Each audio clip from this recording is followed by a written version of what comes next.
Bonjour à tous, bienvenue, merci d'être là. On est ravis de vous accueillir pour ce talk qui devrait parler à tout le monde, puisque, on en parlera tout à l'heure du détail, mais en tout cas, merci d'être là. N'hésitez pas à vous présenter dans le chat, à faire un petit coucou, en mettant également le destinataire sur tout le monde et pas hôte et panéliste. Donc, tout le monde donne le message, du coup. On laisse le temps aux gens d'arriver pour vous parler un petit peu de l'organisation. Les questions, on vous invite à les poser au fur et à mesure. Et on fera une session de questions-réponses à la fin en donnant le micro. Donc, si jamais vous n'êtes pas dispo, si vous êtes en open space ou si juste vous n'avez pas de micro, n'hésitez pas à le préciser. Comme ça, on ne perd pas de temps à essayer de passer le micro. Euh, on va, Déjà, je me présente. Moi, je suis Mathieu. Je suis le CTO de The Product Crew. Je m'occupe de gérer avec mon équipe toute la partie technique et produit de notre plateforme. Je suis aujourd'hui avec Gabriel de l'équipe marketing et communication Hello. et je vais animer le webinaire aujourd'hui avec Sylvain Prudon. Donc Sylvain, il a 10 ans d'expérience dans la tech, dans différents environnements, euh, des environnements multilingues, multiculturels, dans des sociétés Internet qui ont connu une forte croissance comme Partout ou comme Payfit. Et aujourd'hui, il est engineering manager chez Aviv. Donc, Aviv, c'est pas forcément un nom très connu, mais c'est une des plus grandes sociétés privées de techno immobilière. C'est une filiale du groupe Axel Springer. Et ils gèrent des places de marché que elle, vous connaissez bien, par contre, par exemple, Meilleurs Agents, Se Loger, ou d'autres comme InnoWeb ou InnoWell. Et il va nous parler aujourd'hui des 10 erreurs classiques des équipes Engineering Ops qui mènent à la catastrophe. Attention, ça va être horrible. Surtout, il va nous parler de comment les éviter. Donc, il va nous donner des clés pour éviter les fatales erreurs côté tech, mettre des pare-feux côté team ou humain, ou contrer les risques côté outils. Je vois qu'on commence à être pas mal nombreux, donc on va commencer à parler un petit peu, avant de lancer le talk, on va vous parler un petit peu de TPC. TPC, donc c'est nous, The Product Crew, on se définit comme les copilotes de la tech, on aide les talents de la tech à progresser, à libérer leur potentiel, à trouver un job qui leur correspond vraiment, et on les place dans des entreprises qui nous sollicitent, pardon, pour trouver des talents compétents. On a aujourd'hui environ 10 000 membres dans la communauté. C'est 100% gratuit. Et notre spécialité, c'est qu'on organise beaucoup de choses pour apporter de la valeur à la communauté et construire une communauté à travers ça. Donc, on fait des événements, on fait des apéros, on fait des webinars comme celui-ci, on fait des masterclass, on propose des ressources sur Notion avec des gros dossiers sur tel ou tel sujet qui touche à beaucoup de monde sur différentes verticales, que ce soit le produit, le design, la tech ou enfin le dev ou la data. Et on a aujourd'hui 800 entreprises qui nous font confiance, qui cherchent généralement des talents pour agrandir leurs équipes. Donc nous, ce qu'on leur propose, c'est des sprints de recrutement où on propose aux gens de notre communauté de participer à ces sprints et on les met en relation avec les entreprises qui recherchent. Donc en moyenne, il faut 30 jours pour recruter. Au bout de 24 heures, après avoir défini le besoin, on est capable de présenter des profils qualifiés issus d'une communauté. Et on a pas mal de partenaires assez sympas qui nous font confiance, donc on est assez fiers de ça.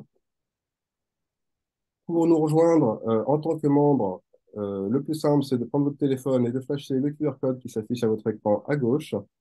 Donc, en tant que membre, vous accédez aux ressources, aux replays, à tout ce qu'on sort en fait en termes de contenu.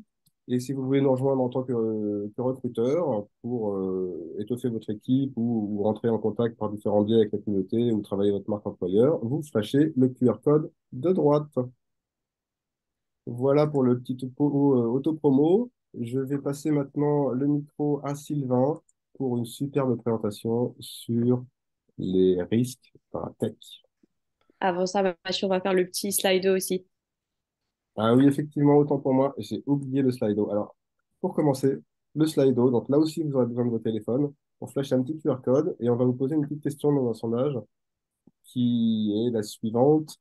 Est-ce que vous avez déjà connu des gros fails?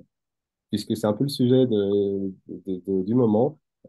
Si vous avez connu des gros fails ou si vous avez échappé à des gros fails, en tout cas, euh, Gabriel, on ne voit pas le QR code pour l'instant. Ouais, j'arrive, pardon. Ok, ça marche. Donc, le QR code arrive.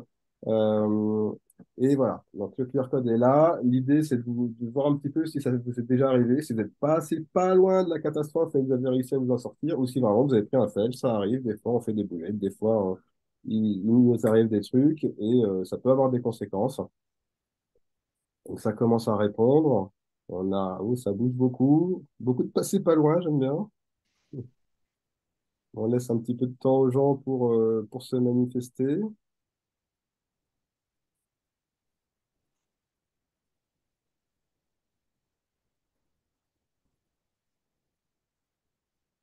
Ok, donc c'est pas mal En fait, les non jamais, on n'en voit pas. Pour l'instant, 0% de jamais eu le moindre fail.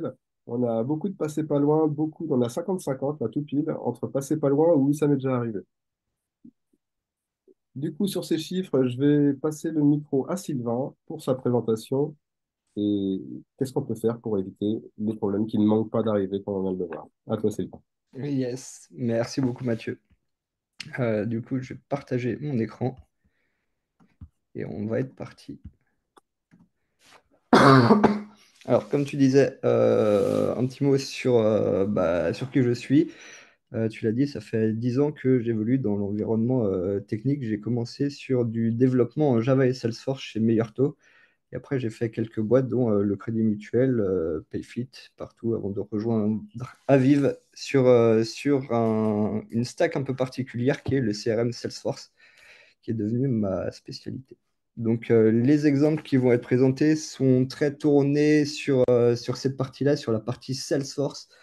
Bah, Salesforce étant une plateforme qui regroupe énormément de clouds sur laquelle vous pouvez faire du lead nurturing, un intranet, un site e-commerce et plein d'autres belles choses. Je pense que ça sera assez générique pour que tout le monde puisse se projeter à son niveau.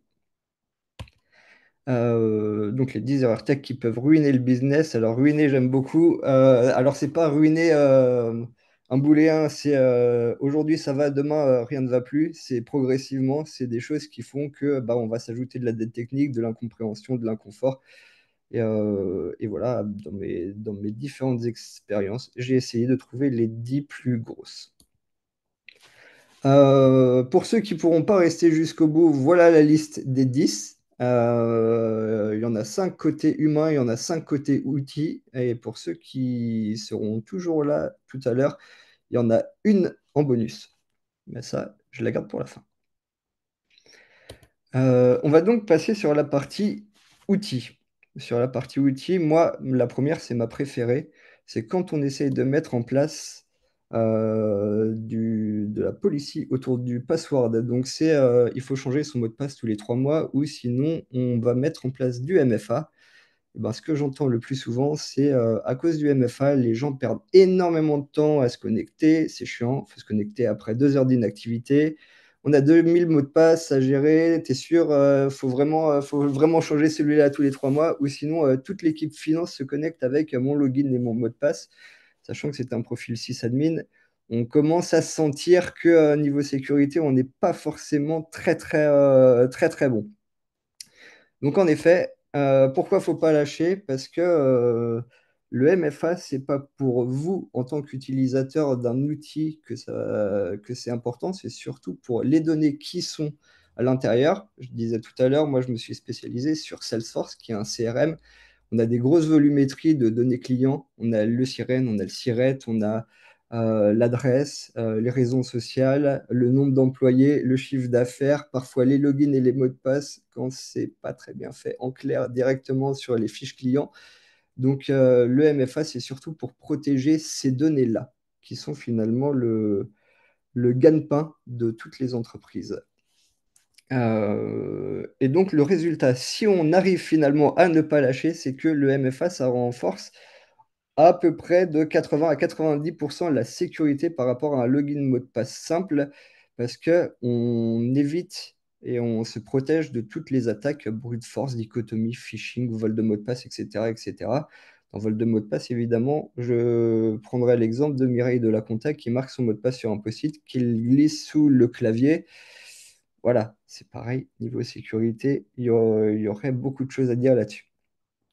Ça, c'était pour le premier. On enchaîne tout de suite avec ne pas avoir de sauvegarde ou, dans le cas de cet exemple-là, avoir une sauvegarde dans le même data center qui est juste à côté et qui brûle, malheureusement. L'exemple, c'est tout simplement, je pense que vous l'avez reconnu, OVH en 2021, où il y a plus de la moitié de son data center qui a brûlé et les sauvegardes étaient stockées sur le même site que les sites. Donc évidemment, pour tout ce qui était backup récupération, c'est un peu plus compliqué. Alors j'avoue que là-dessus, j'ai pas réussi à trouver de chiffres précis, parce qu'évidemment, quand on est à la place de OVH, on n'a pas forcément envie que ça s'ébruite sur tous les clients et toute la perte, mais c'est à mon avis considérable. Si quelqu'un a des infos là-dessus, je serais ravi d'échanger avec lui pour la partie questions-réponses à la fin. Juste pour sauver un petit peu OVH, j'aimerais souligner que GCP a eu la même chose l'an dernier, un data center qui brûle, et qu'il y a pas que aux Français que ça arrive, mais aussi aux gros dinosaures internationaux. C'est ça, exactement. Pourquoi faut pas lâcher? Toujours pareil. Et pourquoi il faut finalement avoir une sauvegarde? Parce que niveau sécurité, ça n'arrive pas qu'aux autres. C'est-à-dire que n'importe qui peut se faire attaquer. Aujourd'hui, un hacker, c'est pas quelqu'un qui est tout seul dans son garage au fin fond de je ne sais quel pays. Aujourd'hui, c'est vraiment des organisations on peut citer les plus gros pays, hein, Israël, Russie, Chine. Et ils se font énormément d'argent là-dessus. Donc, s'il n'y a pas de backup, s'il n'y a pas de sauvegarde, quand on veut essayer de remettre à flot un site, c'est un peu compliqué. Et c'est pareil, c'est pas quand on est down qu'il faut se poser la question de qu'est-ce qu'on met comme plan de reprise d'activité. Si t'as plus rien, t'as plus rien. Donc là-dessus, la question, elle est très vite répondue, comme on dit. Et l'autre avantage quand même d'avoir une sauvegarde, c'est que ça permet d'avoir des cas réels pour une pré-prod qu'on anonymise, évidemment. On parle toujours un peu de sécurité là-dedans, et de données personnelles. Donc ça peut être intéressant aussi d'avoir une pré-prod isoprod avec des données anonymisées, mais les mêmes volumétries pour pouvoir jouer les cas de test. Le résultat, c'est ce que je disais, difficile à chiffrer, mais pour certaines boîtes, je pense que ça peut dépasser le million de chiffre d'affaires de pertes quand on n'arrive pas à remonter ni son site ni sa sauvegarde. Ensuite, le suivant, c'est tout ce qui est coût caché. Alors, encore une fois, celui-là, il est peut-être un peu plus spécifique sur tout ce qui est outils tooling. En général, ce que pensent les entreprises, c'est bon, on a acheté les licences Salesforce, CRM, on a accès à tout. Eh bien non, c'est du SaaS et puis il y a énormément de clouds différents. Donc si on veut des fonctionnalités supplémentaires, il va falloir une licence supplémentaire ou un niveau supérieur. Et dans ces cas-là, il va falloir finalement le payer un peu plus cher, ce qui est normal. Euh, mais par contre, l'avantage, c'est qu'on n'a pas besoin de sortir de l'outil. Donc pourquoi il ne faut pas lâcher? Parce que déjà, eux, c'est leur cœur de business. Pourquoi il ne faut pas forcément penser à prendre un autre outil? C'est parce que quand on est dans le même outil, parfois, il vaut mieux payer un peu plus cher ses licences, mais avoir des fonctionnalités sur un outil qu'on connaît déjà, avec des gens qui sont formés, avec un stockage qui est déjà connu, avec des connecteurs dans d'autres outils comme un data warehouse qui sont déjà faits. C'est un gain de temps parce que l'outil est connu et c'est aussi plus facile de négocier les prix quand on est sur un outil qu'on connaît, qu'on est déjà ancré. En général, le gain, c'est qu'on fait gagner 50% de temps humain parce qu'on n'a pas besoin de prendre en main un nouvel outil, de faire les connexions avec un outil déjà existant, vérifier ce qui passe pas, les contraintes des deux outils, etc. Là, au moins, l'outil, c'est le même. On a juste finalement les, euh, les fonctionnalités en plus. Celui-là, j'aime beaucoup, justement. On parlait d'interconnexion entre les outils, le lien entre les outils avec un utilisateur final. Ça, c'est une très belle erreur que j'ai vue souvent. L'exemple que j'ai, c'est que on avait un outil qui s'appelait Marketing Cloud. qui permettait de gérer le lead nurturing qu'on avait synchronisé avec Salesforce. C'est la même boîte, mais finalement, c'était à l'époque encore pas bien intégré. Et la personne qui avait fait cette synchro, c'était ma collègue qui est partie en congé maternité. Et 2 jours après, évidemment, ça ne marchait plus. C'est-à-dire qu'on ne recevait plus les leads dans le CRM. Euh, Pourquoi? Tout simplement à cause du premier point, finalement, du password policy, parce que côté Marketing Cloud, son mot de passe était expiré, il fallait qu'elle le régénère.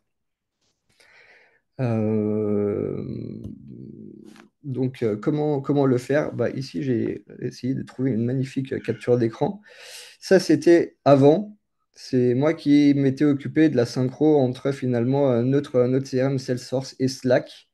Et après, on l'a passé sur un utilisateur générique. Pourquoi c'est beaucoup mieux? Parce que derrière un utilisateur générique, vous mettez un alias du style. Là, par exemple, je crois que son alias, c'était admin CRM, admin CRM. Et derrière, vous pouvez faire un envoi de mail généralisé à tous les admins du CRM. C'est beaucoup plus facile à suivre. C'est beaucoup mieux. Pardon. Aussi pour vous, quand vous êtes en vacances, de ne pas vous faire slacker sur un message automatique. C'est beaucoup plus simple pour gérer les turnovers des utilisateurs, on va dire, qui ont mis en place les synchros. Et puis, si jamais il y a un souci, on peut très rapidement killer l'utilisateur parce que c'est juste un alias dans une boîte mail, en mettre un nouveau et repartir.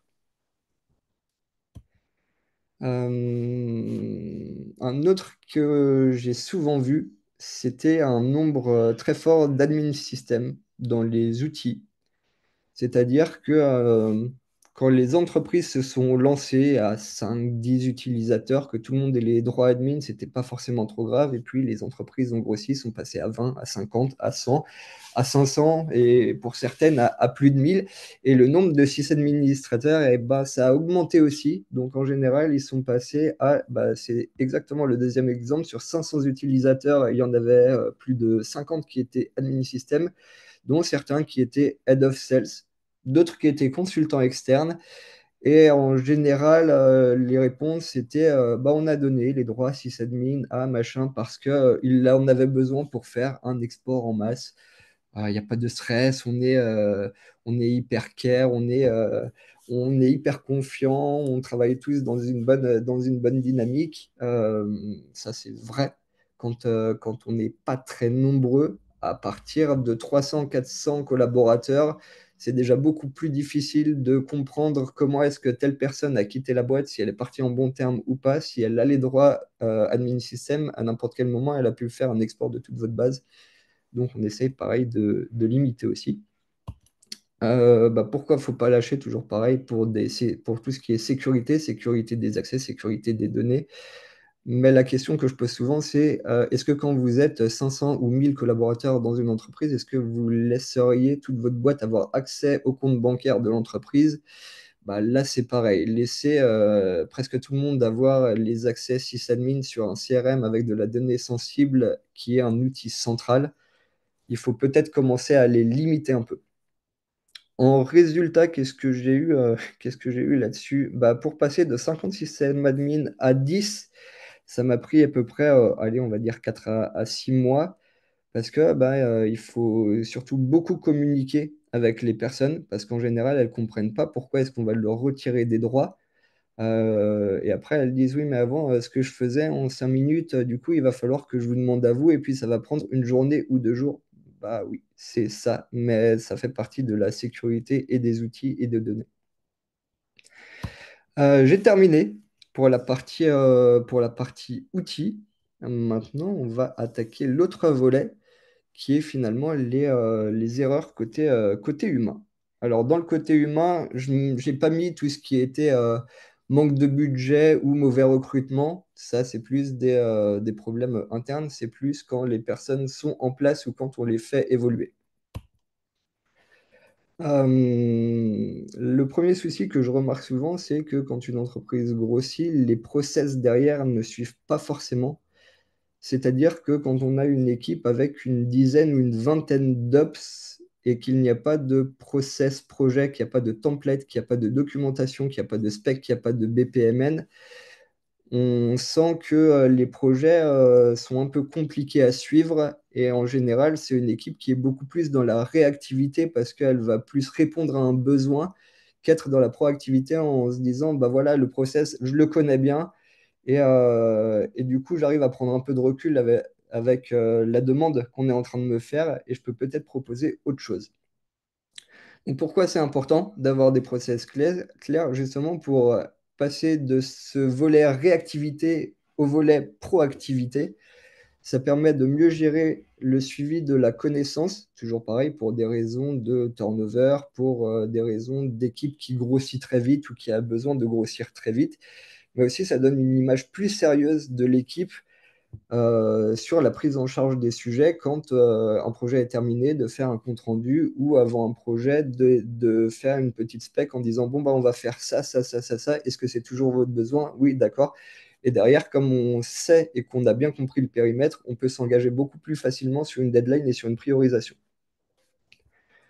Oui, c'est un peu ce que j'ai dit. Le résultat, c'est que c'est du coup beaucoup, pardon, beaucoup plus facile de se staffer en fonction des demandes.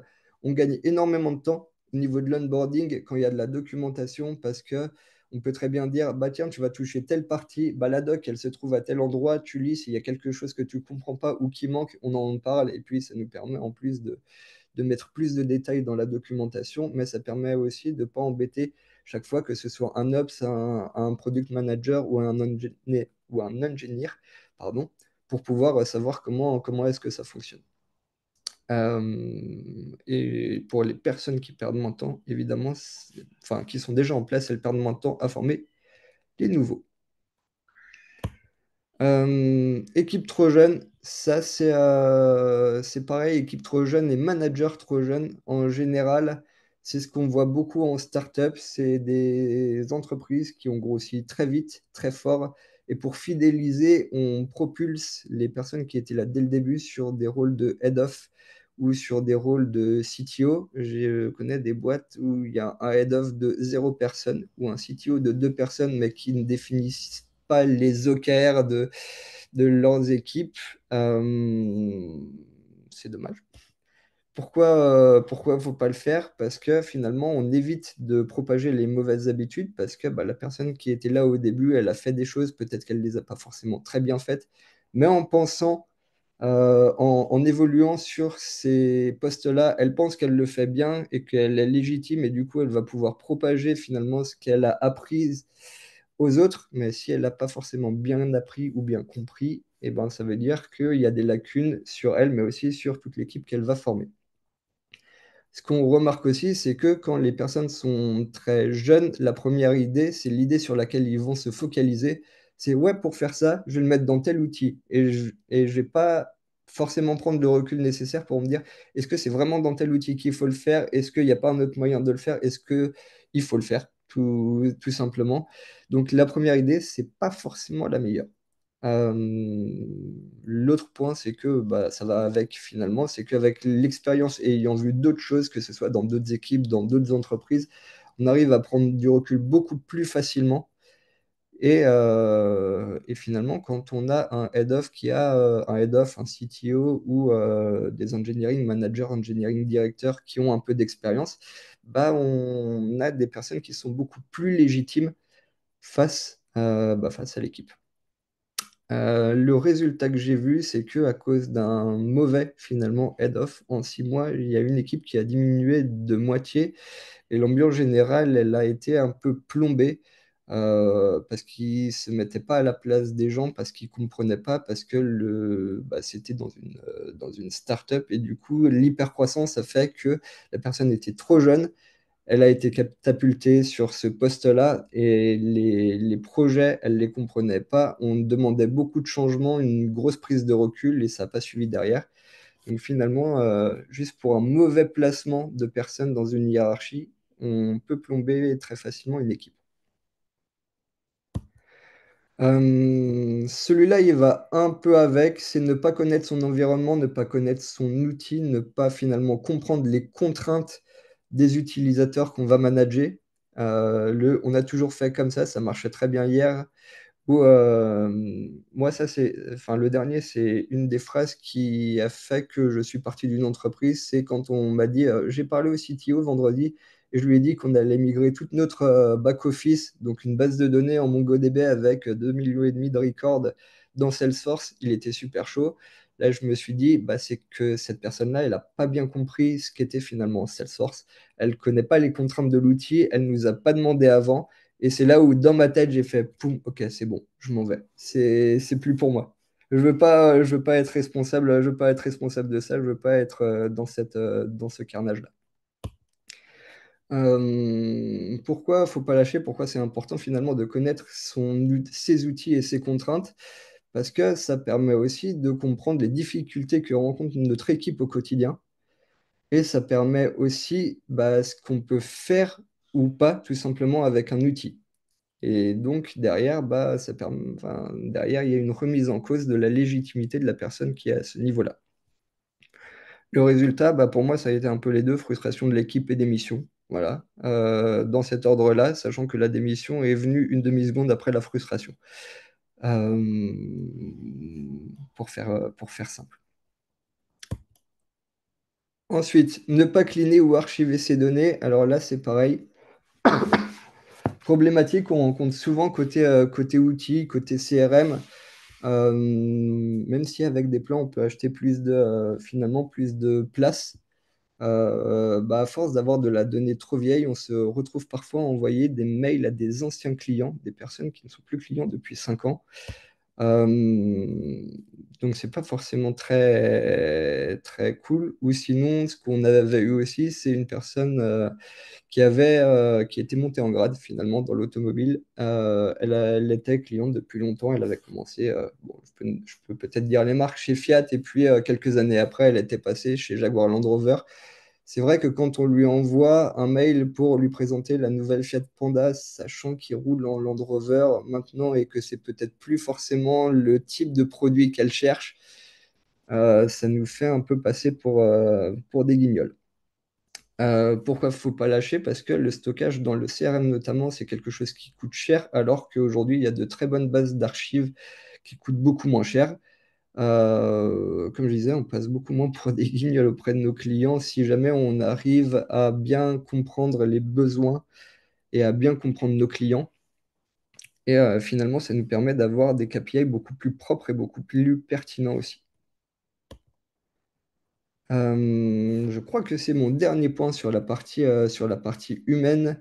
Le dernier, c'est pareil, c'est ce que je vois souvent dans les entreprises qui ont grossi assez vite, c'est qu'il n'y a pas cette faculté à mettre en place des KPI sur les maps qui ont été faites. Un exemple que j'avais, c'est que pendant une semaine avec un Ops, un Ops, c'est finalement un utilisateur final. On a travaillé sur un projet, on l'a délivré.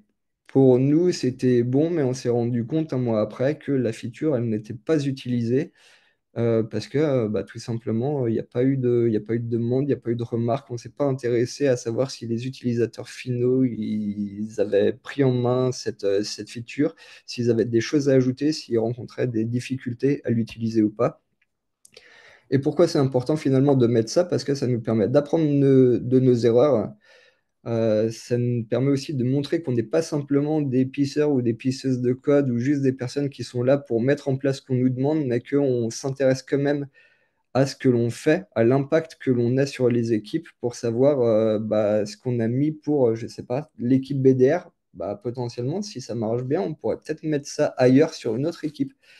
Euh, et donc, le, résu- le résultat, c'est que les équipes, en général, peuvent être frustrées car elles ne comprennent pas finalement pourquoi est-ce qu'elles ont passé du temps à développer quelque chose qui n'est pas utilisé. C'est de la perte de temps sur des projets qui pour certains, ne sont pas forcément très impactants. Et c'est surtout que bah, les erreurs, elles sont très souvent répétées si jamais c'est pas mis en place. Voilà pour les 10. J'espère que j'ai pas été trop long. Et en bonus, pour les personnes qui sont encore là, moi c'est ma préférée, c'est pour ça qu'elle est en bonus d'ailleurs, c'est penser au multi-environnement. Dans une entreprise de 1000 personnes avec 700 personnes sur le CRM, tout ce qui était modif, debug, ça se faisait directement en prod. Le CRM a été down 3 jours de suite. Et l'autre exemple, c'était un CEO qui voulait faire Mumuse en prod. Ah tiens, je veux tester cette nouvelle feature en prod quand tu as à peu près 2000 collaborateurs sur ton CRM au quotidien. C'est pas forcément la meilleure idée.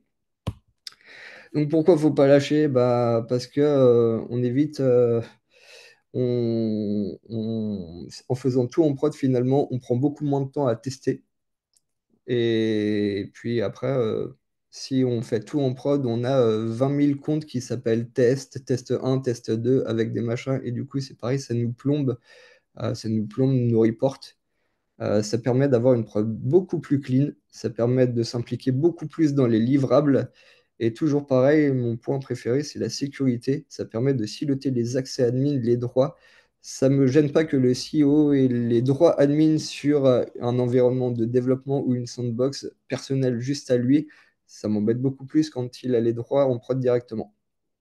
Les résultats qu'il y a eu pour le CRM qui a été down pendant 3 jours, bah, une perte estimée à peu près à 100 000 euros. Et pour le CEO qui voulait faire Mumuse en prod, eh ben, il nous a fallu 1 jour pour réaligner tous les environnements et à peu près 2 jours pour tout remettre fonctionnel. Parce que évidemment, il voulait faire des trucs, mais il ne nous a pas forcément dit tout ce qu'il avait fait. Donc c'était à nous aussi de gratter et de chercher ce qu'il avait voulu faire, pourquoi, ce qu'il avait mis en place. Donc c'était un peu compliqué. Euh, En conclusion, parce que c'est important quand même de prendre un peu de hauteur sur tout ça. Le plus important, c'est de toujours communiquer parce qu'on est dans des entreprises où bah, les utilisateurs finaux, ça va être des sales, ça va être des SDR, ça va être des AE, ça va être des BDR, ça va être des CAM. Et ils comprennent pas forcément et ils ne voient pas forcément l'intérêt de nos métiers, de ce que l'on fait. On leur parle de sécurité, on leur parle de MFA, ils comprennent pas forcément. C'est pas de leur faute. Mais du coup, il faut qu'on leur explique pourquoi on le fait, pourquoi il y a des choses qui sont dangereuses ou pas. Et une fois qu'on a délivré, finalement, c'est bah, bien les suivre en envoyant de la mail, de la doc, leur faire des mémos, des vidéos, leur faire des rappels, des ateliers pour toujours les impliquer, parce que finalement, c'est eux qui vont utiliser le plus ces outils-là. Et enfin, ne pas abandonner après le lancement. Ça fait partie d'un point qui était le suivi des KPI finalement après MEP, c'est suivre le taux d'acceptation. Il faut penser à se libérer des créneaux de support au cas où, notamment pour les très grosses features. Ça peut arriver qu'il y ait des choses qui ne fonctionnent pas, qu'il y ait des régressions. Ça peut arriver à n'importe qui et dans n'importe quel contexte. Il faut juste s'assurer qu'on se libère assez de temps pour pouvoir être réactif là-dessus et ne pas hésiter aussi à demander des feedbacks parce que c'est toujours comme ça qu'on progresse. Voilà pour moi. Je te rends la main du coup, Mathieu. Merci Sylvain, super intéressant, pas mal d'insights, pas mal d'expériences vécues, on le sent. Euh, c'est toujours ça qui fait la différence. J'aime beaucoup le côté, des fois le mieux pour pas avoir de problème, c'est de pas faire le truc en question ou du côté cleaner ses données. En gros, le côté less is more. Et on Ouais. voit aussi dans les commentaires pas mal de gens qui réagissent là-dessus en incitant à rester lean et à avoir moins de choses pour avoir moins de problèmes. Parce que au bout du compte, c'est comme ça qu'on est focus et qu'on développe le plus de valeur pour nos utilisateurs et qu'on crée le moins de problèmes également et moins de dettes techniques. Enfin, tout ça, ça va ensemble en fait. On va passer aux questions. On a quelques questions. N'hésitez pas à en poser d'autres. Je vais donner le micro à Stéphane M, qui avait une petite question sur les chiffres déjà. Stéphane, si tu veux intervenir, je t'écoute. Je vois le nom, mais le micro est coupé.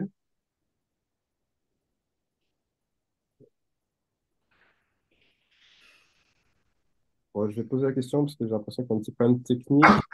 Stéphane Ouais. demandait sur le MFA qui renforce de 80 à 90% la sécurité. En gros, d'où vient cet info? C'est quoi la source? Comment? Est-ce que c'est un ressenti ou est-ce qu'il y a un chiffre quelque part qui nous parle de ça? Non, je l'ai trouvé, c'était une étude de fin 2021. Alors j'avoue que comme ça fait un moment que j'ai préparé les slides, j'ai plus forcément la source, mais si elle vous intéresse, je pourrais toujours la rechercher et vous la transmettre. Mais c'est un chiffre qui revenait assez souvent parce que c'est pareil, j'aime pas lire une chose qu'une seule fois et puis donner ce chiffre-là. J'aime bien vérifier et le recouper avec d'autres infos. Et c'est à peu près ce que j'avais trouvé. Ok, super. On a une autre question sur le chiffre aussi, un peu de domaine métro à Stanislas Laurent Van Neuverswim, si je le dis bien. Stanislas, Ouais, vous m'entendez? oui, très Ouais, bien. nickel. Ouais, super, merci beaucoup, merci pour la conférence. Juste sur en fait le gain ou l'absence de perte de productivité sur la migration de stack d'outils, tu balançais le chiffre de 50%, ce qui est super bien pour expliquer pourquoi on fait pas ça et pourquoi on migre pas. Est-ce que pareil, tu pourrais donner quelques sources pour qu'on puisse réutiliser ce chiffre? Alors Merci. là-dessus, par contre, j'ai pas de source. Là-dessus, c'est vraiment un ressenti parce que j'ai connu finalement les deux structures. La structure où sur la plateforme Salesforce, on allait prendre directement un cloud supplémentaire qui était déjà existant et finalement, enfin, on a vu comment c'était pris en charge par les ops de notre côté. Et de l'autre côté, j'ai aussi connu, c'est pareil, je peux le dire, une stack avec Salesforce où on a pris HubSpot de l'autre côté où on s'est branché dessus. Et là, on s'est rendu compte enfin, moi, je m'en suis rendu compte, c'était beaucoup plus long, beaucoup plus compliqué parce qu'il y avait toujours ces problématiques de qui synchronise quoi, à quel moment, et puis il faut rentrer et dans la compréhension HubSpot et dans la compréhension Salesforce. Là-dessus, je pense que, alors j'avais regardé, moi j'avais pas trouvé de stats. Si jamais vous en trouvez, moi c'est pareil, ça m'intéresse. Je suis toujours hyper preneur. Mais là-dessus, c'était beaucoup plus un ressenti. Merci.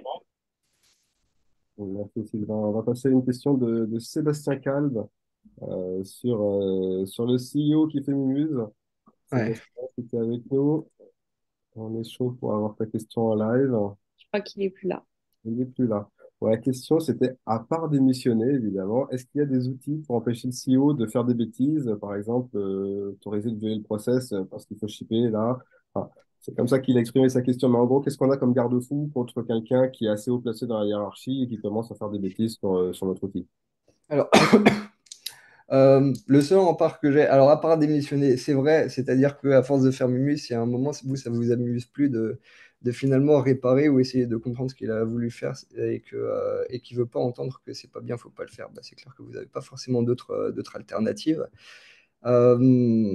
Après, si vous avez un CEO ou quelqu'un de haut placé qui est assez à l'écoute et qui est assez humble, lui expliquer qu'on peut lui donner des accès en prod sur une sandbox, etc., qu'on peut lui mettre de la donnée et comme ça, il peut tester les intégrations, c'est toujours mieux. Toujours essayer dans la communication, après, en fonction enfin, derrière, c'est de la personne, c'est de l'humain. Donc, ça dépend beaucoup de sa réaction, ça dépend beaucoup de vous, enfin, ça dépend de comment il était luné ce jour-là, de comment il reçoit finalement cette communication.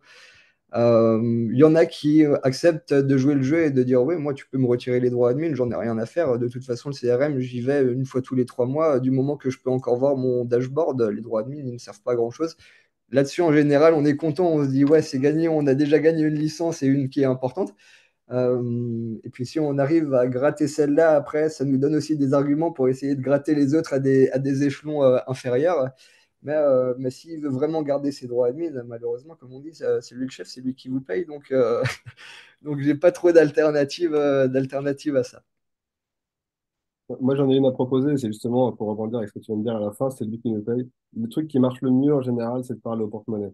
C'est-à-dire que si tu lui dis, voilà ce que tu risques de perdre, si tu fais des boulettes, ok, fais attention, etc. Mais tu as le pouvoir de faire quelque chose qui va impacter fortement la trésorerie de ton entreprise. Là, on t'écoute beaucoup plus que si tu dis juste, oui, ça pourrait cacher des choses. Ça Ouais, va, c'est bien. c'est vrai. Euh, On va passer à une autre question. On a Maïmouna Bari qui a une question sur les coûts cachés. Maïmouna, si tu es parmi nous, on t'écoute. Oui, bonjour, vous m'entendez? Oui. Ouais, Super. Ben, je pense que c'est un peu la même question que précédemment. C'était si tu avais de la data sur le gain de temps à rester sur le même outil plutôt que de changer, mais du coup, tu viens d'y répondre. En tout cas, c'était ouais. une très belle présentation. Ah, merci, c'est gentil. Bon, ben, merci Maïmouna. On va passer le micro à Kevin Mullier, du coup, qui avait un petit peu envie de réagir sur prendre des nouvelles licences pour de nouveaux besoins. Kevin, ouais, Oui, bonjour, vous m'entendez? oui, très bien. Parfait. Bah, merci pour la présentation. Déjà, c'était vraiment bien. Ouais, justement, il y avait une slide en fait sur le fait de prendre des nouvelles licences au sein d'un outil qu'on connaît déjà. Je suis totalement d'accord sur le fait que ça fait gagner beaucoup de temps en termes de prise en main, etc. pour les équipes.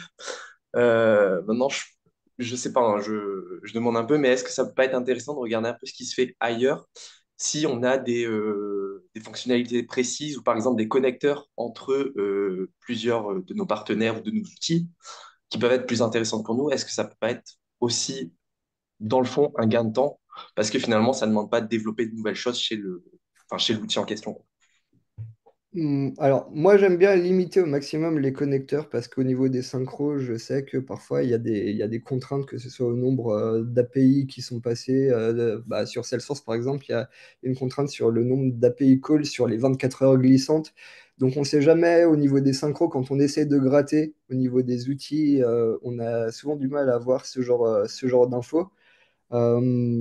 C'est intéressant de challenger de toute façon dans tous les cas plusieurs solutions et ce que j'aime bien faire aussi c'est prendre un environnement de dev et puis essayer avec un outil sur de la grosse volumétrie voir ce que ça donne. Après si c'est beaucoup moins cher, oui dans ces cas-là ça peut être peut-être très intéressant de se dire bah, si le connecteur fonctionne bien, qu'il n'y a pas trop de risques de perte de données, de problèmes de synchronisation, que c'est assez simple et que ça coûte beaucoup moins cher, bah, là-dessus il n'y a pas de question à se poser.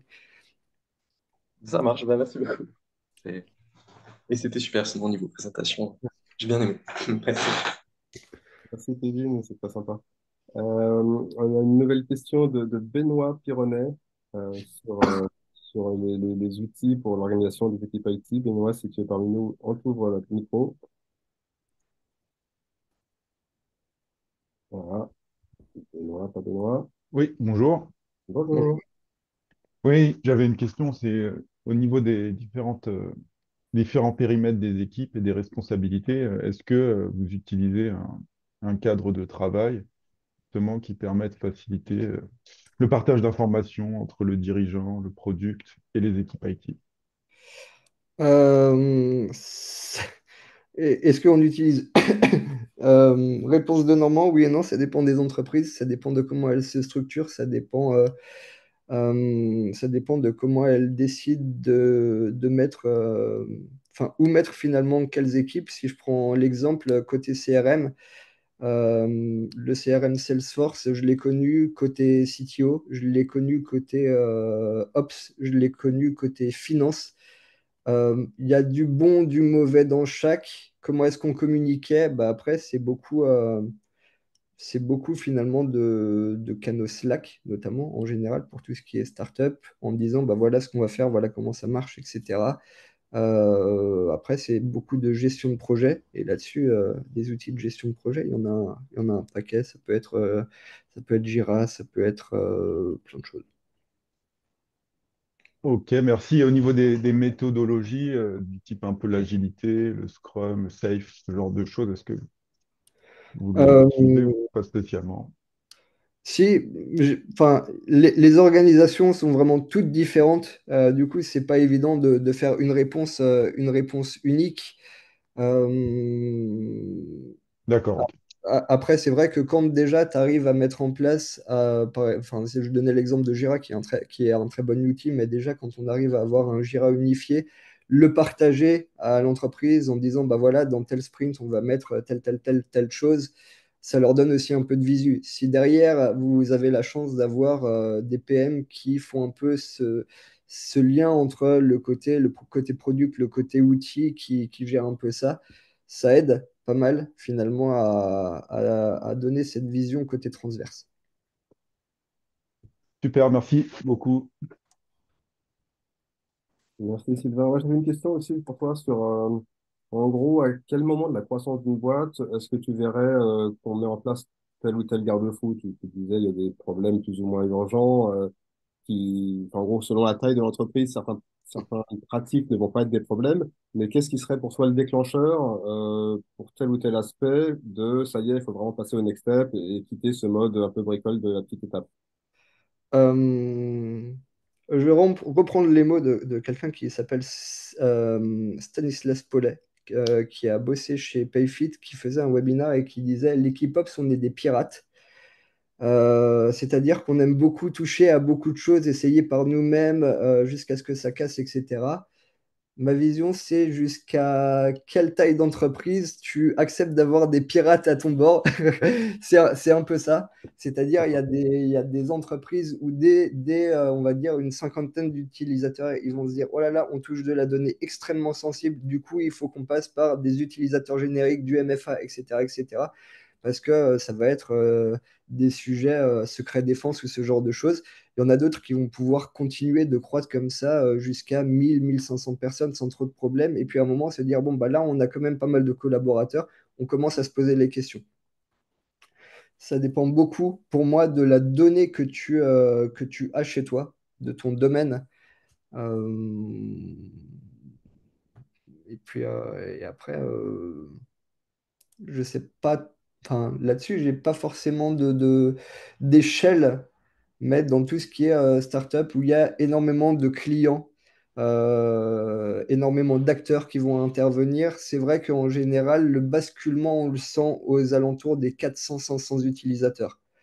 C'est quand tu as 400-500 personnes dans une entreprise que tu commences vraiment à te dire, bon là, on commence à être nombreux, on commence à avoir pas mal de clients.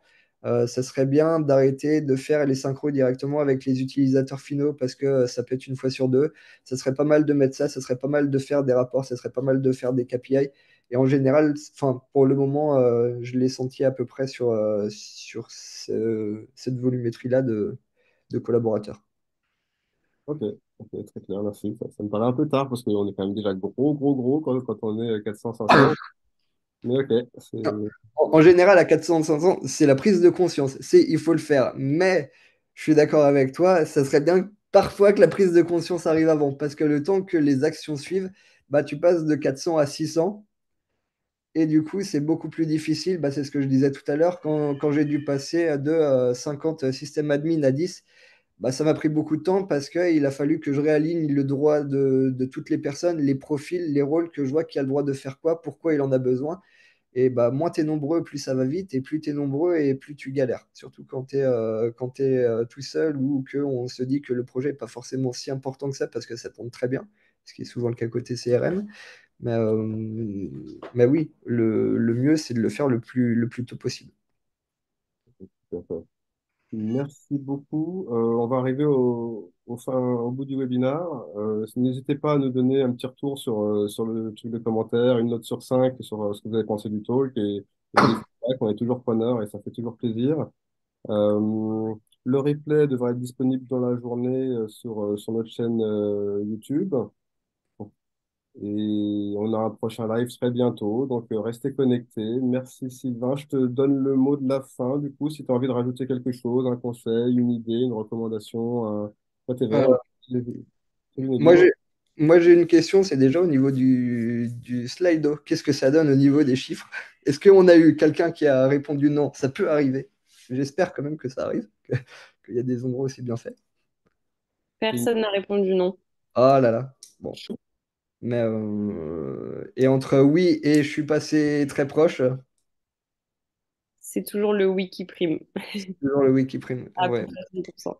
Et donc, mon mot de la fin, ça va être, bah, faut pas lâcher, que ce soit côté engineering, que ce soit côté product, que ce soit côté CRM, que ce soit côté Ops. Derrière, c'est vrai que les personnes ne comprennent pas forcément bah, tous les enjeux qu'il y a derrière un outil, mais quand un CRM, c'est votre outil central quand votre data warehouse, c'est que votre data, c'est vraiment ce qui vous permet d'avoir des bons rapports et qui vous permet d'aller bah, potentiellement chercher de nouveaux clients ou proposer de nouveaux produits par la suite. C'est vraiment le focus et il faut vraiment pas lâcher ces problématiques de sécurité, ces problématiques d'accès, de droit. Donc bon courage à tous et toutes parce que c'est pas facile tous les jours. C'était le mot de la fin de Sylvain Prudon. Merci encore pour cette très belle presse. Très bonne journée à tous et bon appétit. Merci, à bientôt.